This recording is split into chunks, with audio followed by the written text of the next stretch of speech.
Hi, I'm your host Jared Gross, and thank you for joining us on The Community Producers, a monthly show produced by community volunteers like myself.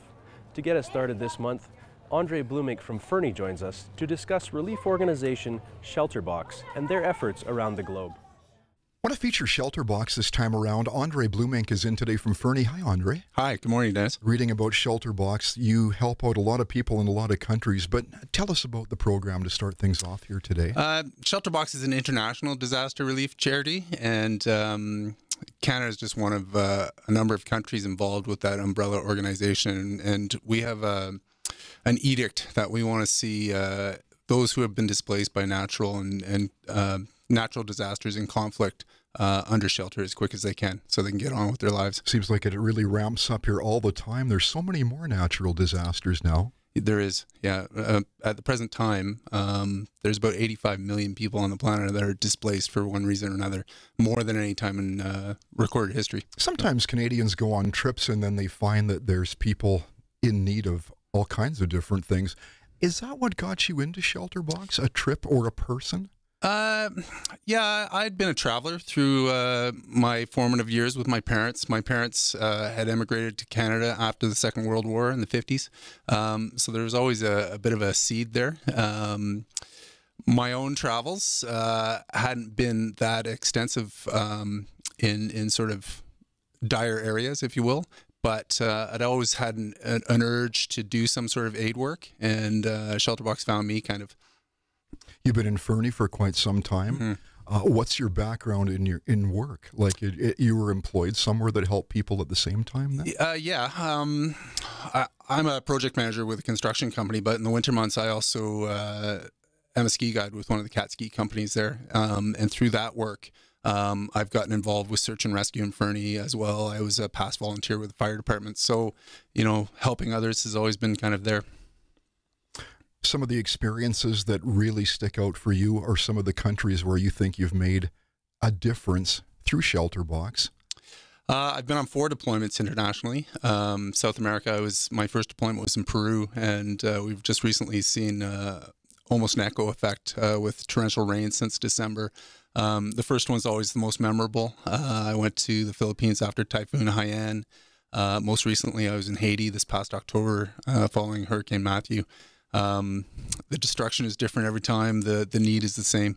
It's interesting because sometimes you'll go to a country that needs help, but sometimes locals aren't so, I don't know, they're not so accepting of it. I know that happens. Have you run into any difficult situations? Yeah, this is true. Haiti had some difficulties. They obviously had a huge disaster in 2010 with the earthquake that hit there.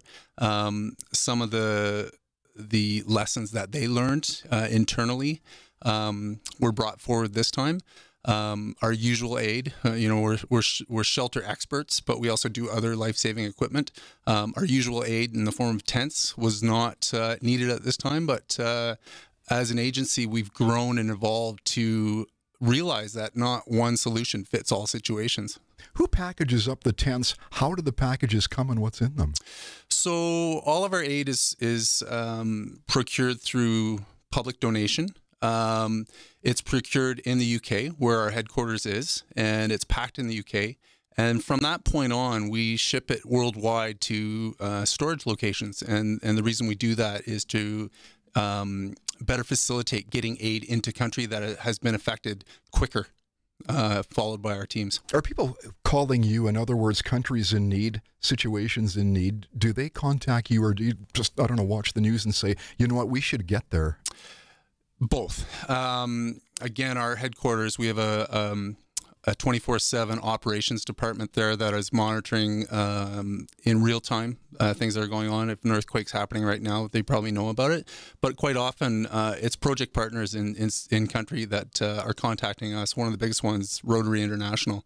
They're an international project partner of us. And Colombia, which recently happened, was Rotary contacting us and getting us into country there. Where will you focus on mostly for 2017? And I guess that can change any day. It can. Our long-term deployments and assessments right now are primarily conflict-based ones. We've been in Syria pretty much since day one, 2012. We have partner agencies distributing aid on our behalf in Mosul, Iraq, also in Africa with Boko Haram violence. But another big event that's just garnering media attention right now is drought in Somaliland. Nomadic tribes, their livestock has been decimated by 70%, so they're on the move. We're looking at shelter solutions that will better suit their needs, mobile solutions. What can the public do to help you? Always looking for donations at shelterboxcanada.org. The website's very informative as to our current activities and how people can help. You're the local rep for the Kootenays, or you're the representative for Western Canada? I'm one of a few in the Kootenays. Okay. I'm the only response team member. There's a dozen of us here in Canada, but we're part of a bigger team internationally of 200 responders. So I'm the local response team rep, but I do a number of public presentations to get the message out there, also help with fundraising initiatives if people want to take those on as well. Shelterboxcanada.org. Andre Bloemink, thank you for joining us. Thank you, Dennis. Up next, Kayla Sarabun is standing by in Creston with more on the upcoming ISPS Handa Vision Cup. Thanks. Yes, we're joined by Darren Duma, who's been hard at work preparing for the Vision Cup, happening July 20th to July 23rd. It'll consist of both individual and team play? Yes. It's World Blind Golf representing ISPS Handa, and it entails Ryder Cup play, similar to what everyone's familiar with. It includes Team North America taking on Team Rest of World, which we call ROW, and there'll be 9 countries represented in total here in Creston. Team North America consists of 6 Canadian players and 6 North Americans, and the other team, Team Rest of World, will consist of players from Israel, South Africa, South Korea, England, Scotland, Australia, and Italy. And they will be participating the first 2 days in a doubles match play format. And then the final day rather, will be singles match play, and it will determine who wins the Vision Cup. And at this point in time, the Team North America has yet to win the Vision Cup. This is the 3rd edition. The first one was held in Georgia, where Rest of World won, and then in 2015 in Italy, the Team Rest of World won that cup as well. So we're hoping that we can take over that cup here in Creston on home soil. So, as you mentioned, there are 2 teams, North America and Rest of World. What's the selection process for the 2 teams? We take the best of the best blind amateur golfers from all over the world, and it's all done via handicap and their past performances, and the captains kind of have to take the lead in and decide who they're going to pick based on some of the secondary criteria. Okay. So you're captain for the North American team. How much of an honor is that? Yeah, it's a really big honor. This is a very special event. Our past captain from 2015 was unable to play, and I had taken his spot, and he's no longer with us, and I've taken on the responsibility of hosting this event in his honor. So to be the captain of the team is very special. So as we've mentioned, this is a huge event. What made you want to bring it to Creston, and in turn, what will it bring to the Valley? I love taking on these tasks and making them happen, and Creston is a special place. I've grown up here. We have a beautiful golf course, good community, great people, and I think we would like to showcase our community and what we have to offer to the rest of the world. So can you talk a little bit about the preparations that go into making an event like this happen, just to be able to pull it off? There's a lot of preparation. We've been in the process of going through the team selections, and there's been a few hiccups with players coming over, but now as of last week, we've got our teams all full and ready to go. And of course now it's working on their flights and transportation and getting that all ready to go. And I've already booked accommodations, the course is booked, and the meals are all planned. And so there's just getting shirts ordered for everybody and tying up loose ends and all that. So, and getting our volunteers ready to go as well. So. Okay. How familiar are the golfers with one another? Have you had the chance to play against or with each other before? Yes, some I've played with because I've been to the Worlds in the past and the last Vision Cup, and there are quite a few return players. We do have some new ones as well, but we're quite familiar with each other, and yeah. Okay. So site coaches are used to help you on the course. Can you kind of explain how you use them on the course? Yeah, our site coaches or guides rather, they depending on the level of vision, they will help set up the player and describe the hole to them, and then get them through the swing process, and then keep an eye on their ball. So it's essentially a team situation with having a coach, and they rely on one another. And okay. Now, spectators are welcome over the 3 days. Do they have to buy tickets? No, no tickets necessary. We will have a volunteer waiting for them, and they can pick up some information, leave a donation for blind golf if they so choose, and they're free to wander around and follow the Vision Cup. And this will be the last chance to catch this in this area for at least a couple years, won't it?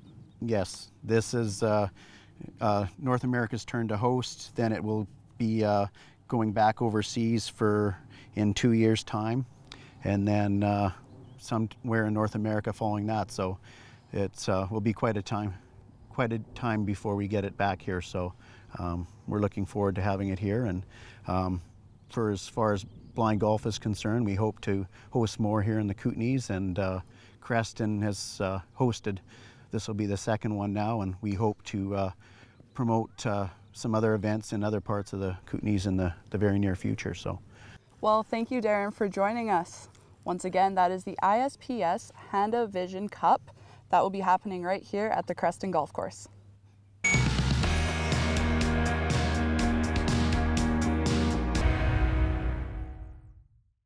I'm here with Eric and Michelle Forbes, owners of the Kimberley City Bakery and recreational medieval enthusiasts.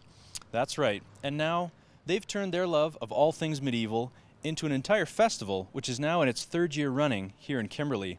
So why a medieval festival? We thought we'd bring a little bit of something to Kimberley, and instead of doing a traditional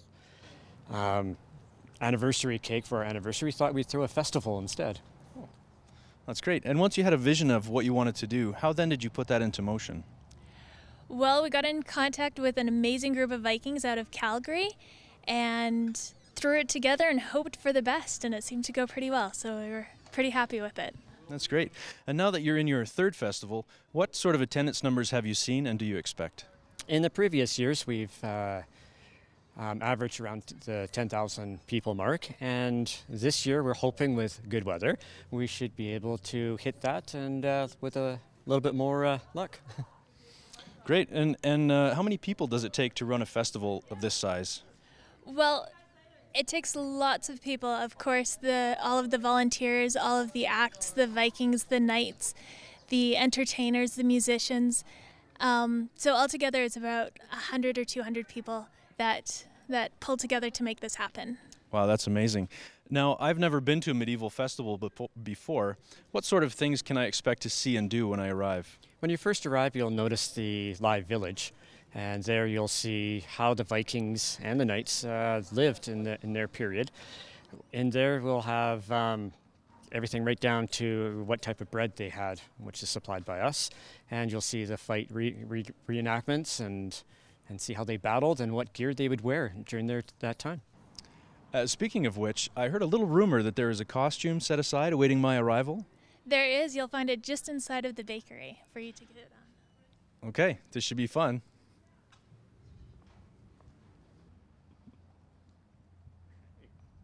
Looks good. Looking good. Tell you, I feel terrific. So what am I wearing here? So this is a traditional peasant costume.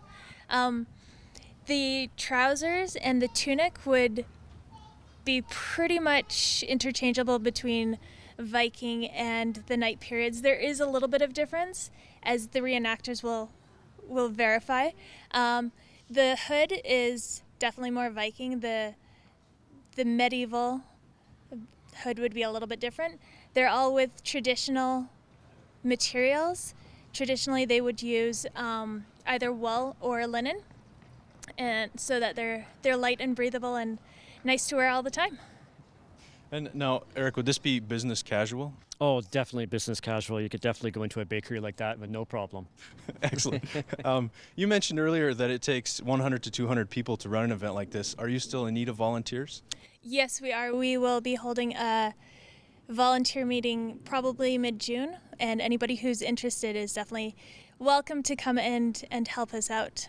And they can also find you at the Kimberley City Bakery website, and one of the links there, is that right? That's correct. So if you're looking for us, you can look on the website for the Kimberley City Bakery, and there will be a tab at the top for the Medieval Festival, or look for the Kimberley Medieval Festival on Facebook.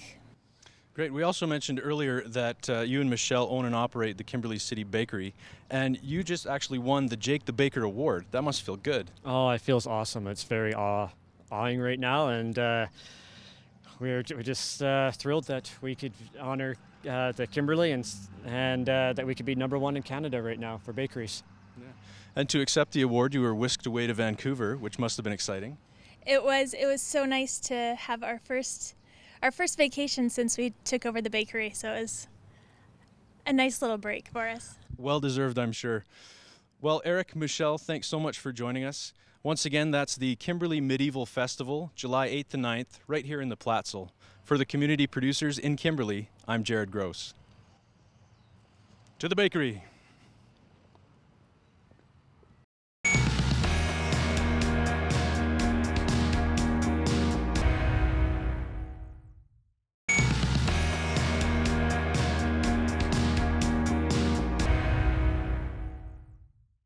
Welcome back. Up next, cadets from the 552 Key City Squadron recently took to the skies above Cranbrook, and James Farnan was there. Strapping in for his first flight in a glider, this is an experience Air Cadet Jesse Benoit won't soon forget. The ground, it looked like toy box, just like they're so tiny. Cessna 182 and 2 gliders doing glider activity west of the aerodrome. It's the semi-annual glider familiarization day for the Cranbrook Air Cadets, and it's all hands on deck. One cadet is selected to be in the tow plane and the glider. 2 cadets will be the signal persons, and then several cadets have to move the planes on and off the field, so launch and recovery. It was also 12-year-old Reed Fry's first time in a glider. When you go down, it would tickle your stomach like a roller coaster, and it would make your ears pop like a normal plane. It was actually really cool. And for others, a little on the scary side. It was like really fun, but also nerve-wracking because I have a weak stomach when I go up and down. Either way, it's a taste of what's possible in the Air Cadet program, which offers these aspiring pilots the chance to eventually earn their wings at flight school. They go to Comox for 6 weeks, and they go through the whole course there, which is about 50 flights. And then if they successfully complete that, then they can come back and they're able to fly the gliders solo, first of all, and then we can actually get the cadets flying the younger cadets here. For the community producers in Cranbrook, I'm James Farnan. A 14-year-old Cranbrook girl is headed to the Miss Teenage Canada pageant in Toronto, August 6th to 13th. Here with the story is Kayla Sarabun.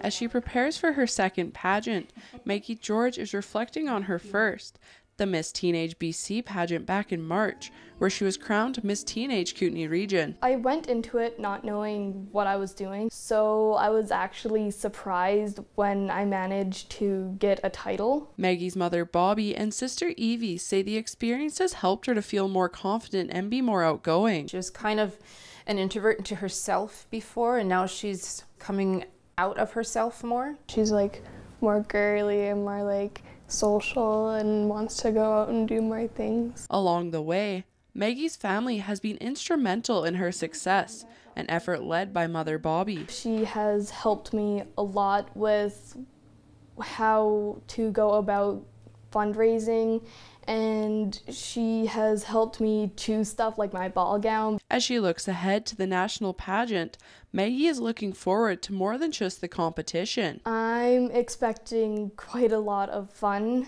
and I'm hoping to make lots of friends there because there's going to be a lot more girls there than there were at provincials. You can follow Maggie's path to the Miss Teenage Canada pageant on her Facebook page, Miss Teenage Kootenay Region-Maggie, or on her blog, located on the Miss Teenage Canada website at missteenagecanada.com.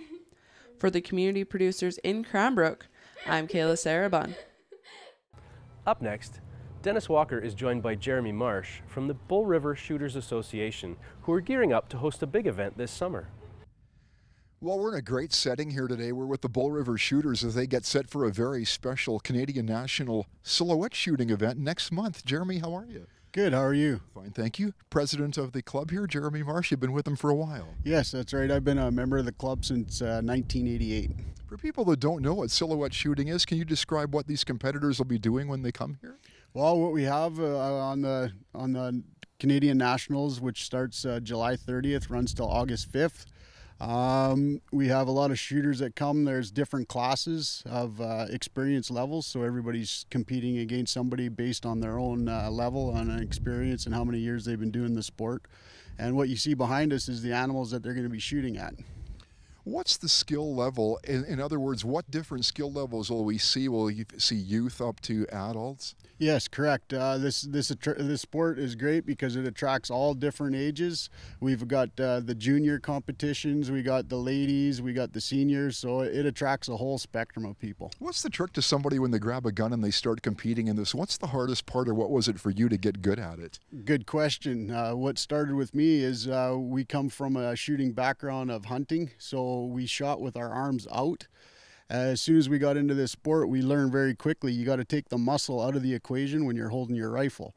So a lot of the guys that were very experienced in the sport, they taught us how to hold our arm in closer to the body and use bone on bone to try to take your muscles out of the equation, which if you're holding it and using a lot of muscles, you start to shake because this is an offhand competition. Yeah, and you had said before we got on microphone that you shouldn't have a gun that has a lot of recoil. No, in the high power event, that's a key, is not having a gun that's going to cause a lot of recoil to make you anticipate a recoil occurrence, which causes people to flinch if they have something that's hitting them really hard in the shoulder.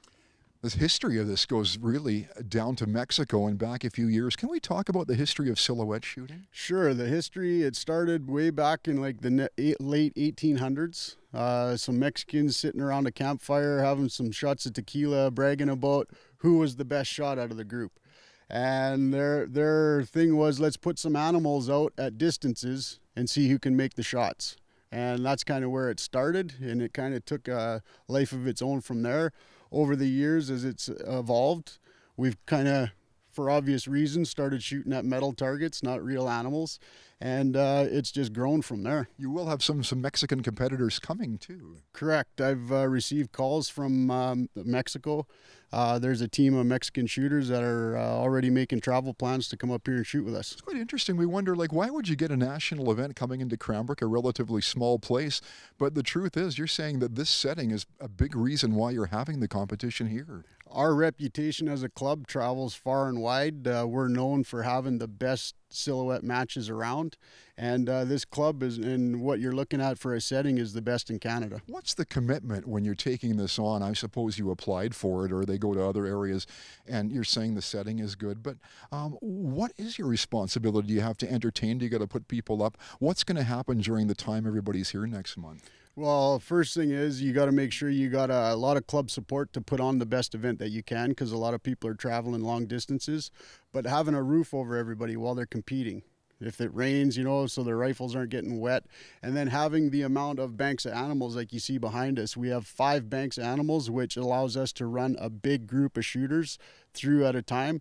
So in the time restraint that we have, you know, like we're probably expecting close to 100 shooters. We'll be able to get that match in during the day. When a competitor walks up to the table, takes its shots, how many shots do they take each time they go up to compete? Each station is 10 shots. and a match consists of 40 rounds. So at the 4 different ranges that you see behind us, that's a match, 40-shot match. So how many days will they be here? Is it just shot over a weekend or a full week then? The National starts on a Sunday. Sunday, Monday, Tuesday is going to be our small bore event, which is the 22 range, which you see right behind us, the infield. And then Wednesday will be a break. And then Thursday, Friday, Saturday will be the high power rifle event. Is it hard to stay focused when you're trying to take 40 shots? How can you readjust if you're not hitting so well? The mental concentration is a huge aspect in this sport because it is offhand. A lot of people, they get to a certain level where they kind of hit a wall and they can't figure out why they're not going past that part. It's the mental training that allows people to get up to the top levels of this sport. Is there a mentor from this area or somebody in the sport that a lot of athletes in silhouette shooting look to? Yeah, there are a lot of people that come out here and they ask the questions, and that's the great thing about our club is we do have a lot of members that have been shooting this sport for years. We've shot all over the States, around Canada, and we've been around shooters that have been able to excel at this sport, and we get to learn the tricks that got them to those spots. When you get going here in July, is the public welcome to come out here? We encourage everybody, and that's a great thing, is like we want people to come out and watch this sport take place, ask questions. We got great members. Even if somebody came out and they wanted to try it, we have members that'll let people borrow their rifles to try a shot. From Cranbrook on the way here, coming toward Fort Steele, we're looking at which road then and turning left? We are turning towards Fort Steele and taking the first left at the gravel pit. Thank you so much for showing us the sport and around the facility. It's lovely here today. Well, we're glad to have you, and yeah, the more people that learn about this sport, the better. Jeramey Marsh is the president of the Bull River Shooters, and we're, of course, right on site here. That's all the time we have on this episode of The Community Producers. I'm Jared Gross. Thanks for watching.